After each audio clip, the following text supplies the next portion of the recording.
City cable news కి స్వాగతం. గన్నవరం విమానాశ్రయ విస్తరణలో భాగంగా భూములను ఇచ్చిన రైతులకు చెల్లించవలసిన నష్టపరిహారంపై తగిన చర్యలు తీసుకోవాలని జిల్లా కలెక్టర్ డీకే బాలాజీ అధికారులను ఆదేశించారు. గన్నవరం అంతర్జాతీయ విమానాశ్రయ విస్తరణలో భాగంగా అభివృద్ధికి భూములను ఇచ్చిన రైతులు భూ యజమానులకు చెల్లించవలసిన నష్టపరిహారంపై తగిన చర్యలు తీసుకోవాలని జిల్లా కలెక్టర్ డీకే బాలాజీ అధికారులను ఆదేశించారు. ఆయన కలెక్టరేట్లోని సమావేశపు మందిరంలో జాయింట్ కలెక్టర్ గీతాంజలి శర్మతో కలిసి గన్నవరం విమానాశ్రయ విస్తరణ సమస్యలపై ఎయిర్పోర్టు రెవెన్యూ అధికారులతో సమీక్షించారు. ఈ సందర్భంగా కలెక్టర్ మాట్లాడుతూ గన్నవరం విమానాశ్రయ అభివృద్ధిలో భాగంగా తమ భూములను ఇచ్చిన దావాజీగూడెం బుద్ధవరం గ్రామవాసులకు R&R ప్యాకేజీ కింద చిన్నౌటపల్లిలో 5 సెంట్లు స్థలంతో పాటు 9 లక్షల రూపాయల నగదును ఇప్పటికే కొంతమందికి చెల్లించడం జరిగిందని, మిగిలిన వారందరికీ నష్టపరిహారం చెల్లించే విధంగా తగిన చర్యలు తీసుకోవాలని అధికారులకు సూచించారు. విమానాశ్రయానికి సమీపంలో గల ఏలూరు కాలువపై బ్రిడ్జి నిర్మాణానికి వెంటనే చర్యలు తీసుకోవాలని R&B అధికారులకు సూచించారు. జిల్లాలో వివిధ మున్సిపాలిటీల్లో అన్నా క్యాంటీన్ల ఏర్పాటుకు అవసరమైన చర్యలు చేపట్టాలని జిల్లా కలెక్టర్ డీకే బాలాజీ మున్సిపల్ కమిషనర్లను ఆదేశించారు. జిల్లా కలెక్టర్ డీకే బాలాజీ మున్సిపల్ కమిషనర్లతో వీడియో కాన్ఫరెన్స్ నిర్వహించి అన్నా క్యాంటీన్ల ఏర్పాటుకు తీసుకుంటున్న చర్యలు సమీక్షించారు. ఈ సందర్భంగా జిల్లా కలెక్టర్ మాట్లాడుతూ గతంలో అన్నా క్యాంటీన్లు ఏర్పాటు చేసిన భవనాల్లో సచివాలయాలు ఉంటే వాటిని అనువైన ప్రదేశానికి షిఫ్ట్ చేయడానికి చర్యలు తీసుకోవాలని, వాటిని అన్నా క్యాంటీన్ కు వినియోగించుకునేందుకు అవసరమైన ఫర్నిచర్, విద్యుత్, టాయిలెట్స్ వంటి మౌలిక సదుపాయాల ఏర్పాటుకు ఆర్థిక అంచనాలు రూపొందించి వెంటనే ప్రతిపాదనలు సమర్పించాలని కలెక్టర్ ఆదేశించారు. మచిలీపట్నం మున్సిపల్ కార్పొరేషన్ పరిధిలో 3 స్తంభాల సెంటర్లో గతంలో ఏర్పాటు చేసిన అన్నా క్యాంటీన్ భవనంలో సచివాలయం ఏర్పాటు చేశారని, దాన్ని షిఫ్ట్ చేయటకు చర్యలు తీసుకుంటున్నామని కమిషనర్ బాపిరాజు తెలపగా, దానిలో అన్నా క్యాంటీన్ ఏర్పాటుకు అవసరమైన ప్రతిపాదనలు పంపాలని కలెక్టర్ ఆదేశించారు. గుడివాడలో గతంలో 2 అన్నా క్యాంటీన్లు ఉండేవని, ఒకదానిలో సచివాలయం ఏర్పాటై ఉందని, దాన్ని వేరే చోటికి షిఫ్ట్ చేయటకు చర్యలు తీసుకుంటున్నామని, ఉన్న వాటిని అన్నా క్యాంటీన్ ఏర్పాటుకు అనువుగా అవసరమైన మరమ్మతులు చేపట్టుటకు ప్రతిపాదనలు సిద్ధం చేసినట్లు కమిషనర్ బాలసుబ్రహ్మణ్యం కలెక్టర్కు వివరించారు. పెడన, ఉయ్యూరు మున్సిపాలిటీలో కూడా ఇదే పరిస్థితి నెలకొందని, అవసరమైన ప్రతిపాదన పంపాలని కమిషనర్లను కలెక్టర్ ఆదేశించారు. తాడికడప మున్సిపాలిటీ కొత్తగా ఏర్పడినందున అన్నా క్యాంటీన్ లేదని కమిషనర్ వెంకటేశ్వరరావు కలెక్టర్కు తెలిపారు. గుర్తు తెలియని వ్యక్తులు చేపల వేటకెళ్లే 8 లక్షల రూపాయల వలను ధ్వంసం చేశారని గిలకల దిండికి చెందిన మత్స్యకారుడు వాపోయాడు. గుర్తు తెలియని వ్యక్తులు చేపల వేటకు వెళ్లి 8 లక్షల రూపాయల వలను ధ్వంసం చేశారని గిలకల దిండికి చెందిన మత్స్యకారుడు చెక్కా సుబ్బారావు వాపోయారు. సముద్ర జలాల్లో ఏప్రిల్ 15 నుంచి జూన్ 14వ తేదీ వరకు చేపల వేటను ప్రభుత్వం నిషేధిస్తుంది. సంతానోత్పత్తి కాలంలో తల్లి చేపలు, రొయ్యలను సంరక్షించడం, వాటి సంతతి పెరుగుదలను ప్రోత్సహించడం ద్వారా మత్స్య సంపదను పెంపొందించేందుకు యాంత్రిక పడవలు, మెకనైజ్డ్ మోటార్ బోట్ల ద్వారా జరిగే అన్ని రకాల చేపల వేట 61 రోజుల పాటు ఈ నిషేధం విధించబడుతుంది. నిషేధకాలం ముగియడంతో చేపల వేటకు సన్నద్ధమవడంలో భాగంగా చెక్కా సుబ్బారావు తన బోటు వద్దకు వెళ్లగా అక్కడ 8,50,000 రూపాయల విలువ గల చేపల వేటకు వినియోగించే వలను యాసిడ్ పోసి గుర్తు తెలియని వ్యక్తులు ధ్వంసం చేసి ఉండడం చూసి అవాక్కయ్యాడు. ఈ విషయమై పోలీసులకు ఫిర్యాదు చేసినట్లు బాధిత మత్స్యకారుడు సుబ్బారావు తెలిపారు. మెకనైజ్డ్ బోట్ ఓనర్స్ అసోసియేషన్ అధ్యక్షుడు సైకం ఆంజనేయులు ఈ సందర్భంగా మాట్లాడుతూ గతంలో కూడా ఒక మత్స్యకారుని వల ధ్వంసానికి గురైందని, గిలకల దిండిలో బోట్లు నిలిపే ప్రదేశంలో పోలీస్ బీట్ ఏర్పాటు చేయాలన్నారు. మాది డీప్ సీ ఫైబర్ బోట్ల యూనియన్ అండి. మాది నా పేరు సైకం ఆంజనేయులు, నేను ప్రెసిడెంట్ని. ఇక్కడ వలలో అయ్యి ఇక్కడ రాత్రులు పగలు ఎక్కడే పెట్టేసి వెళ్ళిపోతారు వేటగాళ్ళు. అవి కొత్త వాళ్ళు అన్నమాట. రాత్రి 11 ఏ టైంలో జరిగిందో మొత్తం అది యాసిడ్ వేసారు వాటి మీద. అక్కడ ఏంటి తాగుతూ ఇక్కడ తాగుడు ఒకటి అలవాటు చేస్తున్నారు. ఇక్కడ వాళ్ళు తాగబాకంటే రివర్స్ అయిపోతున్నారు. పోలీసు వారు మాకు ఇక్కడ పికెటింగ్ పోలీసు వారిని ఏమన్నా నైట్ బీట్గా ఏమన్నా కానిస్టేబుల్ గారిని పెడితే బాగుంటుంది. తర్వాత వచ్చి సీసీ కెమెరాలు కానీ అవి కానీ బిగించి మాకు ఏర్పాటు చేస్తే ఇంకా సంతోషం. కాకపోతే పోర్టు వారికి ఏంటంటే మాకు ఇక్కడ రూమ్లో ఏమైనా కట్టించి వల్ల పెట్టుకోవటానికి ఎవరికాళ్ళే సెపరేట్గా రూమ్లో ఇస్తే మాకు చాలా సంతోషంగా ఉంటుంది.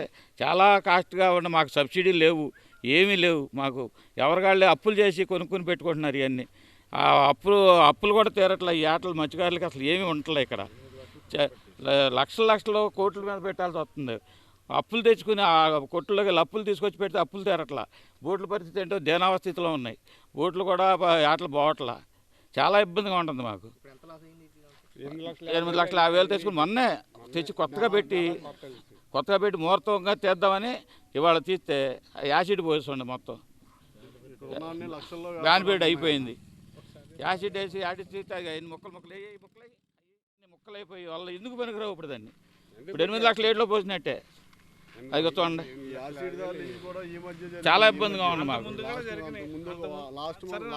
అప్పుల్లో అప్పుడు పత్తి రైతుల కంటే ఘోరంగా ఉంది మా పరిస్థితి చాలా ఇబ్బందిగా ఉంటుంది అసలు ఏం చేయాలో తెలియట్లా రైతులు చూస్తే రైతులు అప్పుడు కళాశాలు చూస్తే రావట్లేదు వచ్చినా కూడా వాళ్ళకి ఇప్పుడు కూలి గిట్టుబాటు అవట్లే ఆటకి వెళ్తే చాలా ఇబ్బందిగా ఉంటుంది అది పోయిన సంవత్సరం కూడా ఇలా జరిగిందంట అదైతే దాన్ని ఎవరో పట్టించుకున్నట్టు లేరు ఇప్పుడు మరీ ఎక్కువైపోయింది ఇది కొద్దిగా దయచేసి పోలీసు వారికి విజ్ఞప్తి చేయండి ఏంటంటే మేము అది ఎవరిని చర్య తీసుకుని మాకు ఇవాళ దాన్ని పట్టించే ఏర్పాటు చూడాలని కొద్దిగా దానికి చాలా ఇబ్బందిగా ఉంది మాకు ఇవాళ మొన్నే చేసామండి 2 నెలల క్రితం కొత్త వాళ్ళు తీసుకొచ్చాము కుమరం వల్ల కేజీ 500 రూపాయలు పెట్టి టన్ వాళ్ళు చేశాను ఇప్పుడు తోరల సీజన్ వచ్చింది ఇప్పుడు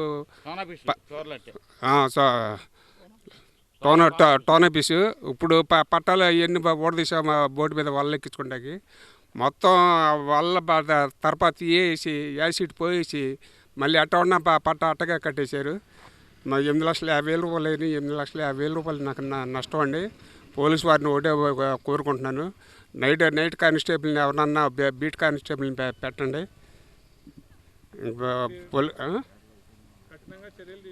కఠినంగా చర్యలు తీసుకోవాలని మేము పోలీసు వారిని వేడుకుంటున్నాం. వ్యాపారాలన్నీ ఈ ఫిషరీకి సంబంధించిన నెట్స్ అన్నీ కూడా కొన్ని లక్షల్లో మొత్తం మీద 1 కోటి రూపాయలు ఆస్తి పైన ఉంటుందండి ఇవన్నీ ఇక్కడ ఇల్లీగల్ యాక్టివిటీస్ అంటే వచ్చి తాగటాలు కూర్చుని చేయటాలు ఇవన్నీ జరుగుతున్నాయి ఏదన్నా ఫర్దర్గా మనం కఠిన చర్యలు తీసుకుని పోలీస్ డిపార్ట్మెంట్ వారు ఏమైనా బీట్ కానిస్టేబుల్ వేస్తే బాగుంటుంది అది నెక్స్ట్ అంటే ఇది ఇలా ఇదే సిచ్యువేషన్ లాస్ట్ ఇయర్ కూడా జరిగింది మేము పెద్ద పట్టించుకోలేదు దాన్ని మళ్ళీ ఇదే రిపీట్ అయింది మళ్ళీ ఫర్దర్గా ఏమైనా యాక్షన్స్ ఏమైనా జరిగితే ఇవన్నీ కొన్ని చాలా కోట్ల ఆస్తి ఇక్కడే ఉంది ప్రాపర్టీ అంతా చాలా నష్టపోతాం అప్పులు చేసి తీసుకొచ్చిన వాళ్ళు అన్న ఇవన్నీ చాలా నష్టపోతాం దాన్ని ఫిషరీస్ డిపార్ట్మెంట్ వాళ్ళు కానీ ఈ సిగరెట్లు తాగి ఇక్కడే మందు తాగి వాళ్ళ మీద కూర్చుని లోకల్ వాళ్ళు కానీ నాన్ లోకల్ వాళ్ళు కానీ ఇక్కడ కూడా మందు ఇది బాగా ఎక్కువైపోయింది దాన్ని కూడా మీరు పోలీస్ డిపార్ట్మెంట్ కఠిన చర్యలు తీసుకుని దాన్ని అరికట్టాలని చెప్తాను. మోపిదేవి ప్రెస్ క్లబ్ సభ్యుల సేవలు అభినందనీయమని తహసీల్దార్ మేడపాటి శ్రీవిద్య కొనియాడారు. మోపిదేవిలో ప్రెస్ క్లబ్ పర్యవేక్షణలో SRYSP జూనియర్ కళాశాల పూర్వ విద్యార్థుల సంఘంలో సంయుక్త ఆధ్వర్యంలో దాతల సహకారంతో ప్రారంభించిన మజ్జిగ పంపిణీ కార్యక్రమం 24వ రోజుకు చేరుకుంది. మోపిదేవి తహసీల్దార్ కార్యాలయ సిబ్బంది కాముని సంతోష్ సిద్ధు జ్ఞాపకార్థం హైదరాబాద్ కు చెందిన కాముని శ్రీనివాస్, పెద్దప్రోలుకు చెందిన కృతివెంటి పద్మావతి జ్ఞాపకార్థం భర్త సత్యనారాయణమూర్తిల ఆర్థిక సహకారంతో మజ్జిగ పంపిణీని తహసీల్దార్ శ్రీవిద్య ప్రారంభించారు. దాతల సహకారంతో మోపిదేవి మండలంలోని జర్నలిస్టులు భక్తులకు అందిస్తున్న సేవలు అభినందనీయమని ఈ సందర్భంగా తహసీల్దార్ శ్రీవిద్య కొనియాడారు. ఈ కార్యక్రమంలో ఆర్ఏ సునీల్, విలేకరులు కొండపల్లి శ్రీనివాసరావు, BDR ప్రసాద్, కందుల సీతారామయ్య, రిమ్మనపూడి సుబ్రహ్మణ్యం తదితరులు పాల్గొన్నారు. సర్వజన ఆసుపత్రిలో సౌకర్యాలు మెరుగుపరచాలని కృష్ణా జిల్లా బీసీ సంక్షేమ సంఘం విజ్ఞప్తి చేసింది. సర్వజన ఆసుపత్రిలో సౌకర్యాలు మెరుగుపరచాలని కృష్ణా జిల్లా బీసీ సంక్షేమ సంఘం విజ్ఞప్తి చేసింది.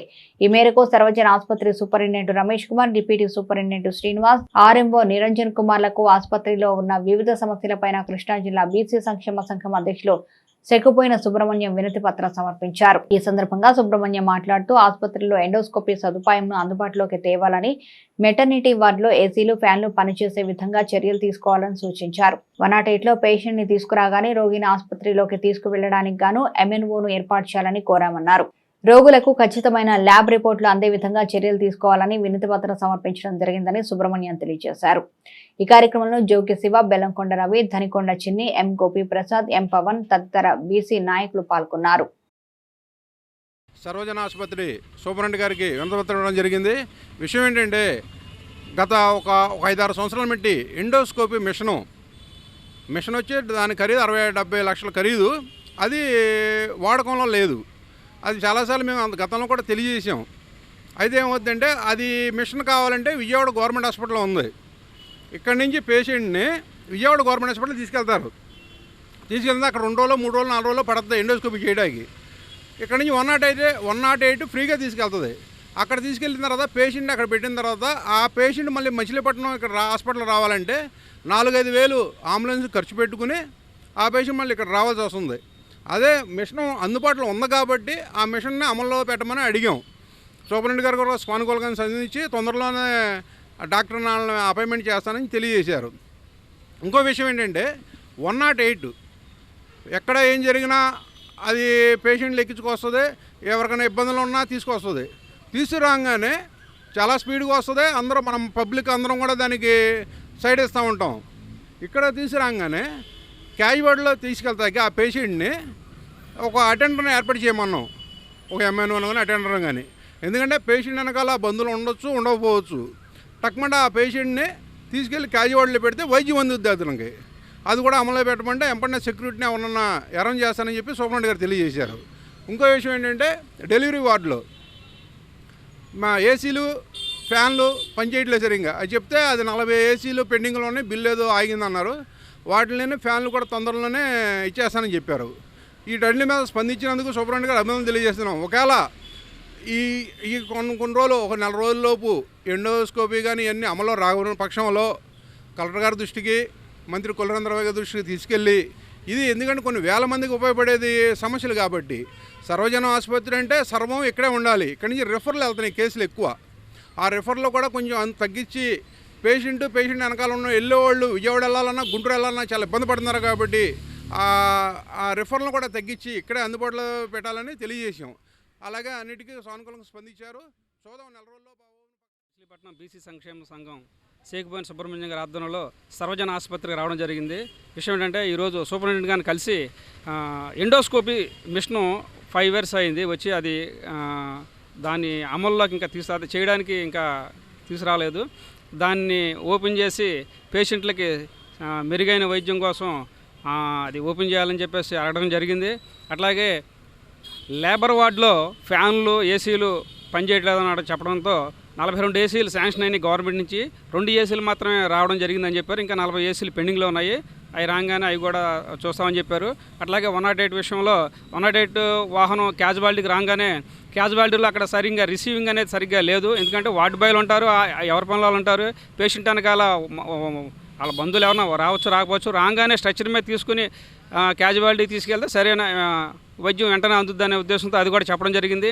అట్లాగే వెంటిలేటర్ కూడా క్యాజువాలిటీలో ఏర్పాటు చేయాలని చెప్పాం. ఆల్రెడీ వెంటిలేటర్ మొన్నే రీసెంట్గా క్యాజువాలిటీలో వెంటిలేటర్ కూడా ఏర్పాటు చేశామని చెప్పారు.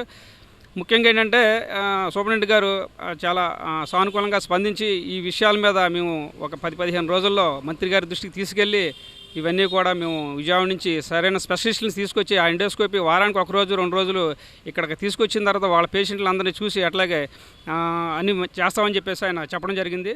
దీనికి మేము బీసీ సంక్షేమ సంఘం తరపున మీకు కృతజ్ఞతలు తెలియజేస్తాం. సిటీ కేబుల్ న్యూస్ సమాప్తం.